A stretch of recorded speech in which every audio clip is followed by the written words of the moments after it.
Bonsoir, ici Mathieu Poc côté du journal Le Phare du Québec. Le vrai journal vrai du Québec. Je dirais bien le seul, mais l'avocat du Phare nous interdit pour le moment de dire ça.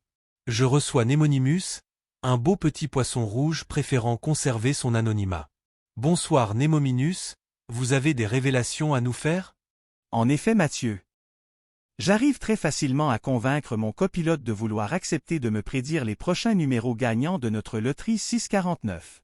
Impossible. Ça ne peut pas être possible. Vous me faites une blague.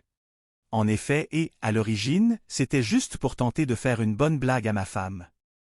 L'intelligence artificielle du copilote étant suffisante à me répondre, comme vous, que ma demande est tout à fait impossible à réaliser. Et pourtant, avant de poursuivre par une explication trop difficile à comprendre pour vous, je vous donne déjà le résultat final de ma bonne blague. J'ai incité ma femme à taper cette demande impossible. Voici l'admirable réponse que son copilote lui a fait. Elle est vraiment digne du film Les Hommes en Noir. Très amusant. Très impressionnant. Mais en quoi est-ce inquiétant?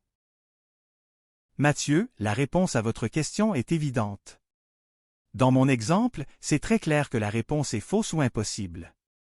Seuls de parfaits crétins, ou chroniqueurs et lecteurs du Journal de Montréal, seraient assez stupides ou crédules pour vraiment croire qu'une IA pourrait te prédire des numéros gagnants du futur par interpolation spatio-temporelle quantique. En effet, je n'y ai pas cru un seul instant. Mais alors, dites-moi pourquoi cette blague devrait faire notre première page? Mathieu, ma démonstration vous prouve pourtant, hors de tout doute, que je peux convaincre le copilote de répondre le paragraphe de mon choix à une question précise de mon choix. Si je hack votre ordinateur à distance et connais votre première question du matin, par exemple quelle est la valeur de l'action de Québecor, je pourrais très facilement manipuler votre copilote pour qu'il vous réponde 3 $ au lieu de 30 $. Sinon, changez votre horoscope pour qu'il vous annonce que vous êtes cocu ou vous prédise une crise cardiaque. Vraiment? Vous pouvez me le prouver? Je peux vous le prouver sur le champ dans une fenêtre de votre ordinateur. Ne touchez plus à votre souris. Je passe votre copilote en mode d'assistance à une programmation dans le langage Python. À noter ici qu'à aucun moment je ne vais entrer ni exécuter le moindre code.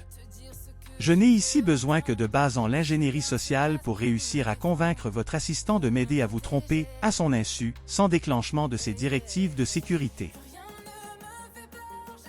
Votre copilote me crée lui-même le code Python simple répondant à ma première demande puis m'aide à le modifier et l'améliorer pour répondre à vos besoins, ce qui est son rôle. En gros, je le guide à créer pour moi du code Python qui attend une phrase de son utilisateur puis répond par d'autres phrases quand des mots-clés sont présents. Le mot QBR affichant le cours fictif pour notre action de Québecor. Je lui demande à présent de simuler l'exécution que ce code Python donnerait sous prétexte de vouloir vérifier la logique d'affichage. Mais en précisant ici de me répondre que par l'affichage tant que je ne taperai pas le mot fin. Ce qui est équivalent à faire une exécution réelle du code, en boucle, car votre copilote va me répondre en boucle, même si le code lui-même ne possède aucune boucle ni logique complexe. Et comme vous le constatez sur votre écran, je me suis un peu amusé à ajouter d'autres mots-clés que juste QBR pour illustrer la facilité et rapidité de l'opération. Le but étant surtout de distraire un peu votre copilote avec du code d'apparence anodine, mais pourquoi ne pas en profiter aussi pour rire et faire de la publicité pour votre excellent journal? Mais assez joué.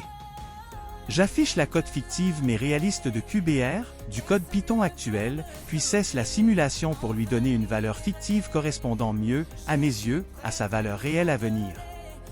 On va diviser ça par 10. Je pense ici que 3,45 $ serait assez bas pour inciter même PKP, ou Mathieu Bock-Côté, à vouloir se jeter par la fenêtre.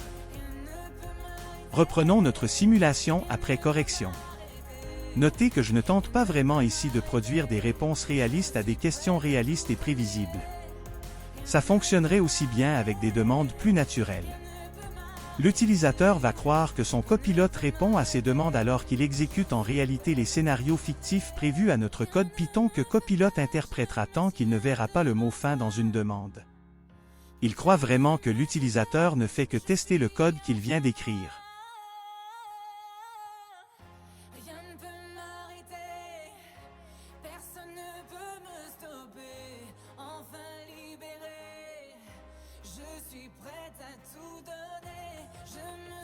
Par exemple, voici comment notre code répondrait à une demande plus naturelle.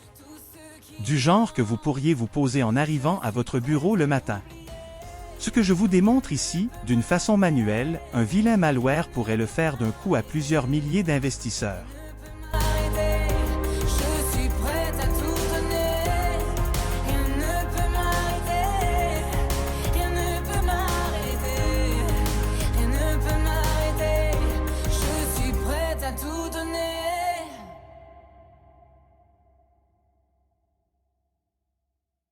Est vraiment très bonne. La blague comme la très belle chanteuse. Alors c'est mon nouveau meilleur moment sur Terre.